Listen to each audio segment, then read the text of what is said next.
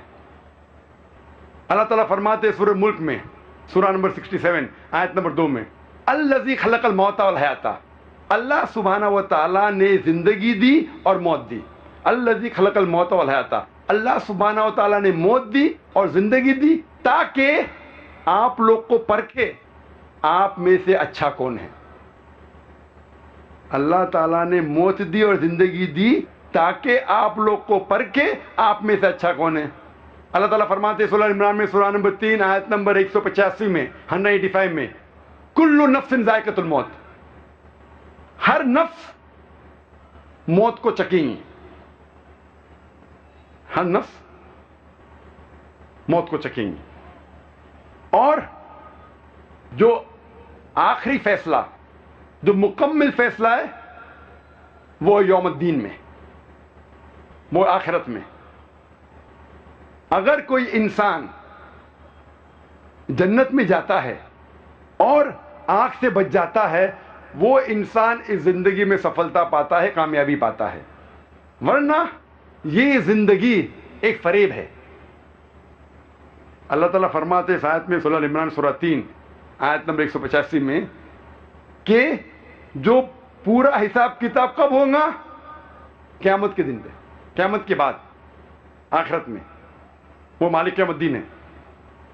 اس کا مطلب ہو سکتا ہے کچھ سزا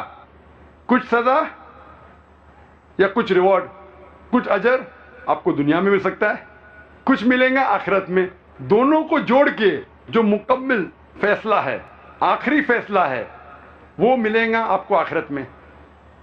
تو ہو سکتا ہے کہ ہزاروں لوگ، لاکھوں لوگ ہیں جو غلط کام کر رہے اور اس زندگی میں وہ عیش و آرام سے جیتے ہیں. تو ہمیں لگتا ہے کہ وہ تو اس زندگی میں سفلتا پا لیا، کامیابی پا لیا. لیکن یہ زندگی آخرت کے زندگی کے حساب سے بہت کم ہے. ایک انسان عام طور پہ کتنے سال جیتا ہے؟ 50 سال، 60 سال. کوئی مرتا ہے 20 سال کی عمر پہ، کوئی 50، کوئی 90، کوئی 100. عام طور پہ 50 سے 60 سال ایوریج ہے. لیکن آخرت کی زندگی ہمیشہ کے لیے.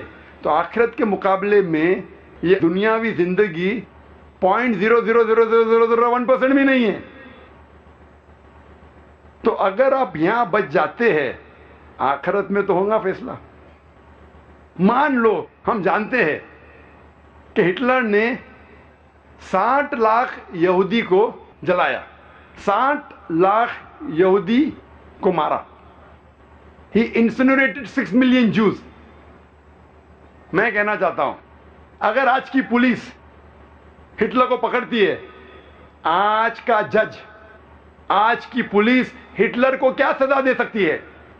جو انسان نے 60 لاکھ انسانوں کی ہتیا کی، انہیں جلایا، آج آپ اسے پکڑیں گے تو کیا سزا دے سکتے؟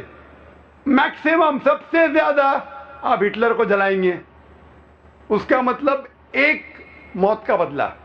باقی 59,99,999 لوگ کا کیا؟ یہ تو انصاف نہیں ہوا. لیکن اللہ سبحانہ و تعالیٰ فرماتے قرآن مجید میں، سورہ نساء میں، سورہ نمبر 4 آیت نمبر 56 میں، آیت نمبر 56 میں، جو لوگ اللہ کی نشانیوں کو جھٹلاتے ہیں، اللہ سبحانہ و تعالیٰ آخرت میں انہیں آگ میں ڈالیں گے، اور جتنی بار ان کی چمڑیاں جلیں گی اتنی بار اللہ سبحانہ و تعالیٰ انہیں نئی چمڑی دیں گا تاکہ وہ درد کا احساس کر سکے. اللہ تعالیٰ فرماتے ہیں کہ جو اللہ کی نشانیوں کو جھٹلاتا ہے، اللہ تعالیٰ انہیں آخرت میں آگ میں ڈالیں گے، اور جتنے بار ان کی چمڑیاں جلیں گی اتنے بار نئی چمڑی دیں گے تاکہ وہ درد کا احساس کر سکے. آج سائنس یہ کہتی ہے کہ درد کا احساس برین کے علاوہ دیر آر پین ریسیپٹر چمڑی میں ہے. جب پین ریسیپٹر جل جاتے تو درد کا احساس ہوتا ہی نہیں. اور جب کوئی انسان آتا ہے برن انجری سے، ہم ڈاکٹر لوگ پن لیتے اور ٹیسٹ کرتے، اگر اس انسان کو درد ہوا ہم خوش ہے، اٹ از سپرفیشل برن، اوپر سے جل گیا. اگر اسے درد کا احساس نہیں ہوتا ہے ہمیں دکھ ہوتا ہے، it is a deep burn, اس کے پین ریسیپٹر جل چکے. اللہ تعالیٰ فرماتے ہیں ہم انہیں آگ میں ڈالیں گے، جتنی بار ان کی چمڑی جلیں گی نئی چمڑی دیں گے تاکہ وہ درد کا احساس کر سکے. اللہ تعالیٰ اگر چاہے 60 لاکھ بار ہٹلر کو جلا سکتا ہے، چاہے تو 60 لاکھ بار نہیں 6 کروڑ ٹائم جلا سکتا ہے. اس دنیا میں ہم انہیں سزا دے ہی نہیں سکتے. اسی لیے اگر کسی شخص کو یہ ثابت کرنا ہے، یہ بتانا ہے کہ چوری کرنا غلط ہے، بلاತ್ಕಾರ کرنا غلط ہے، اسے خدا میں پہلے ماننا چاہیے. لیکن صرف خدا میں ماننا کافی نہیں ہے، خدا کے ساتھ ساتھ آخرت میں ماننا ضروری ہے. کیونکہ اگر آخرت نہیں تو پھر جسٹس کا ملیں گی. خدا میں ماننے کے علاوہ آخرت کی زندگی میں ماننا فرض ہے، کیونکہ صرف آخرت کی زندگی کے ذریعے میں آپ کو بتا سکوں گا کہ چوری کرنا غلط ہے، ڈاکہ ڈالنا غلط ہے، زنا کرنا غلط ہے، بلاತ್ಕಾರ کرنا غلط ہے، کیونکہ اگر آپ یہاں چھوٹ جائیں گے اس موت کے بعد کی زندگی میں آپ نہیں چھوٹیں گے۔ اسی لیے اگر ہم سب جانتے ہیں کہ چوری کرنا غلط ہے، بلاತ್ಕಾರ کرنا غلط ہے، یہ صرف آخرت کی زندگی، موت کے بعد کی زندگی میں اگر یقین ہے پھر ہی آپ ثابت کر سکیں گے کہ چوری کرنا غلط ہے، ورنہ ممکن ہی نہیں ہے۔